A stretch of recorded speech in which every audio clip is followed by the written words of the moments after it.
how the economic rise of China is having an impact on the global economic situation. He's also mentioned how a new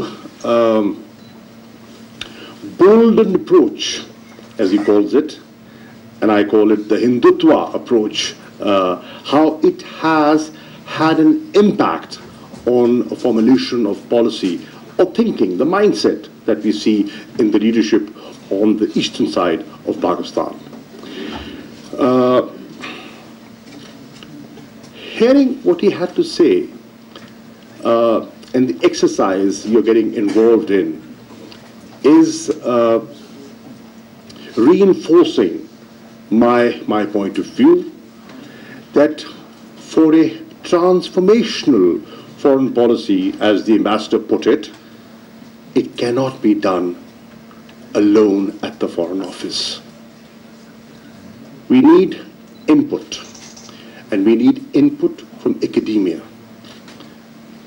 And I'm grateful to some members of the academia who are helping me understand things better. You need input from the private sector. In this modern corporate world, where economic diplomacy is getting increasing importance, how can you overlook the needs of the private sector? And how can you formulate policy without their input? And the Director General mentioned that I have been supportive of this institute. I should be, obviously. Here is an institution that's funded by the Ministry of Foreign Affairs, has potential to contribute. Why shouldn't it be optimally utilized? And the idea is to incorporate the views of people like you and researchers who are doing their work with passion. We in the Foreign Office, a lot of times, are doing day-to-day firefighting.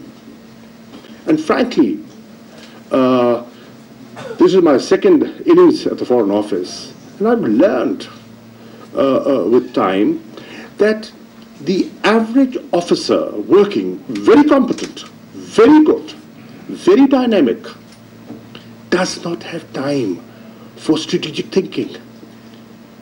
He's running from meetings to meetings. So where does the government get that large strategic picture? It's from institutes like yours, sir. Academia, professors sitting here. That's where the input comes. And that is why it is important to remain engaged with such institutions.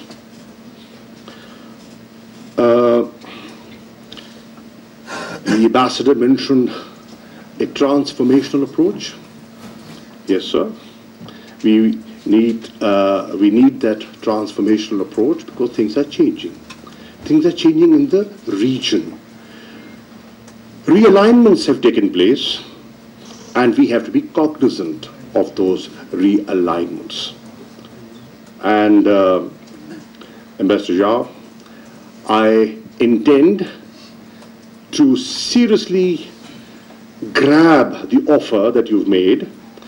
And ladies and gentlemen, let me share with you that the government of China has offered the old embassy in the diplomatic enclave to the Foreign Office.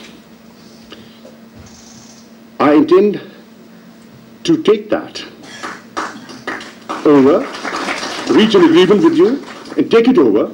And what I visualize is to have a restructured, redesigned Foreign Service Academy. Shift it over there. You know, it's a proper facility, and and we need to revisit our, what is being taught at the Foreign Service Academy. It's a useful institution. A lot of countries and young diplomats come from different regions of the world and they benefit from it. So why not upgrade it, restructure it, redesign it, introduce modern courses there. Here is a facility, free of cost. It's a friendly gesture, free of cost. It's being given to the Foreign Office, and I'm shocked that the Foreign Office hasn't moved for how long now? Perhaps 4 years. Long live bureaucracy. That's the way. I will ensure, sir, I will ensure that it is done, and it is done under my stewardship, and now, inshallah, it will be done. So that we make this institution more effective. The building next door can be given to you for your centers, and multiply them. Multiply your centers. Get academia, get thinking people over, and get their input. Educate us so that we can effectively and in a more potent manner protect Pakistan's interests.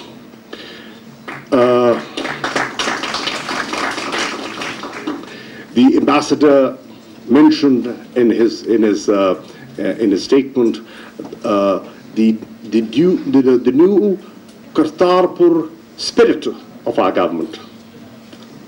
Yes, the spirit is there, but we were responded by the decision on the Babri Mosque. So we have to live with that reality as well. But I would like to thank the organizers of the international conference for inviting me to speak to you on a subject which is increasingly becoming critically relevant to our and indeed the world. I want to commend Institute of Strategic Studies, Chinese Embassy and PAR China for bringing together such a broad spectrum of scholarship from academia and think tanks of China and Pakistan. These dialogues are critical to cultivating better understanding and synergizing our efforts to benefit from the connectivity and other collaborative initiatives such as the BRI. In the past 6 years, since its launch in 2013, the Belt and Road Initiative has emerged as the single most effective instrument of globalism and international development cooperation.